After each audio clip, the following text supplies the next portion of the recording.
All right, guys, welcome to 80s Love, where we're talking old school 80s skateboards, whether that be OG or reissue. And today we're looking at a fabulous deck here. This is the Frankie Hill. We know it, we love it.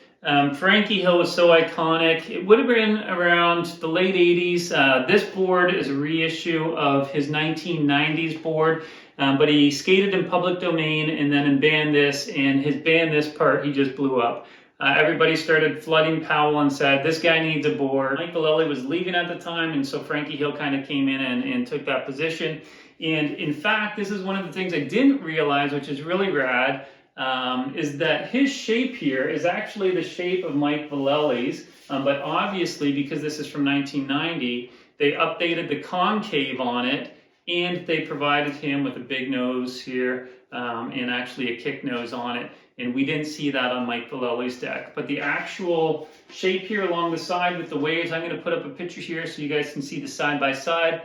And I just thought that that was pretty sweet that he ended up doing that. Yeah, so anyways, that's that's Frankie Hill. So Frankie Hill, honestly, iconic back then. He was just a little guy, very small frame, it looked like anyways in the videos. And dude would go monster. He would just kill big gaps, big sets of stairs, handrails. That's what he was known for. He was really taking that stuff to the next level from a street scene standpoint. He really was a monster and kind of paved the way for what we're seeing today as far as these monster gaps and drops and things. And so Frankie Hill, his style too, I mean, if you've seen it from a distance, you would know. I'll try to tag him in some clips at the end of this and you can watch him. But once you see him skate, you'll always know it's Frankie Hill skating. He has such a unique style to him. And he's just a pleasure to watch. So we're looking at it. This is the Bulldog, and the graphic is absolutely amazing. So they got this graphic when he got his first board in 1990. Sean Cliver did this graphic up for him. I love the top graphic. I love when they take that and kind of reimagine the top graphics here for the decks. But they found this, they were in Amsterdam, and they seen this at a pub, and Frank was like, yep, dude, we want that. And Sean Cliver did this one up for him, and did an amazing job. It's so iconic, such a rad graphic. And on this green, it just pops like crazy. All right, so that's who Frankie is a little bit. Again, I'll put a video at the end. There's probably 9 Club, I think he has an interview on that as well. Maybe I'll try to find that and see if you guys are interested, you can watch that as well. But let's get into the deck specs here. So on this, as we've talked about before, the last 3 digits will give us our deck shape on the serial number that we're finding right here in the trucks. And so this one is 167, the deck shape, which again is somewhat similar to that Vallely, which is pretty rad. The concave on this one is totally different than the Vallely. This one is the K15, I believe the Vallely was the SP3, and so you can see this is quite aggressive, but again, this is 90, right? And so in the 90s, early 90s, we started to see a lot of that way more aggressive concave. It was quite a bit of a jump from 89, honestly, to 90.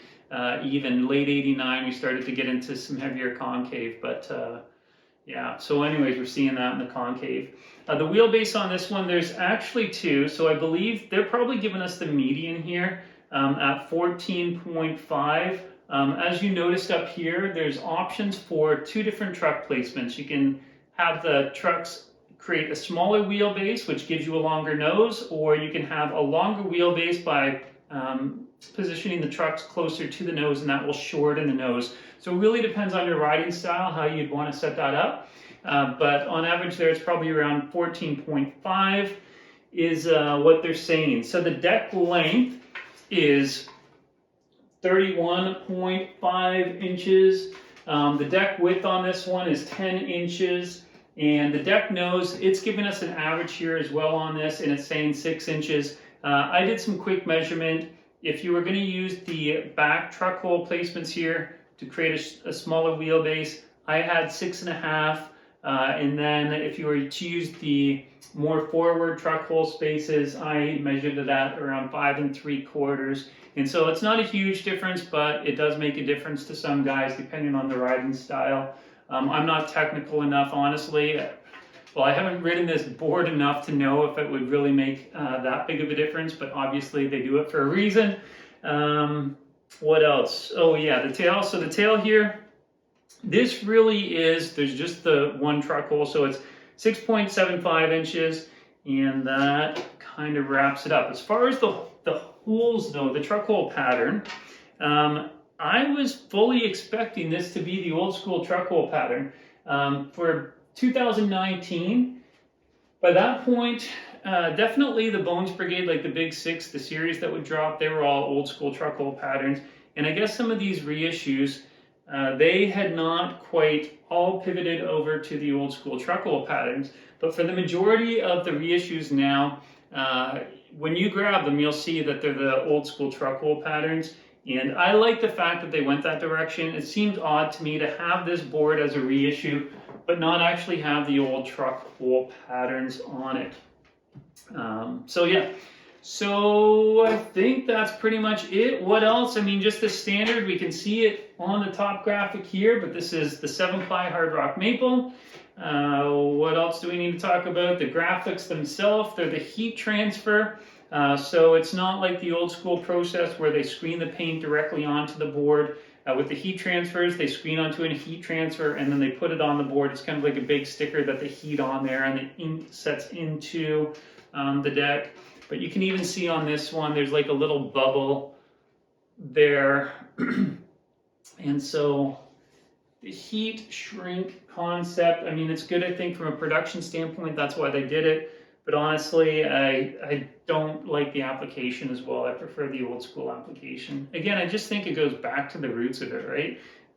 But anyways, they have to put a pile of these things out, and there's a bunch of guys like you and me right now that are wanting to buy them. So it's all about the buck, right?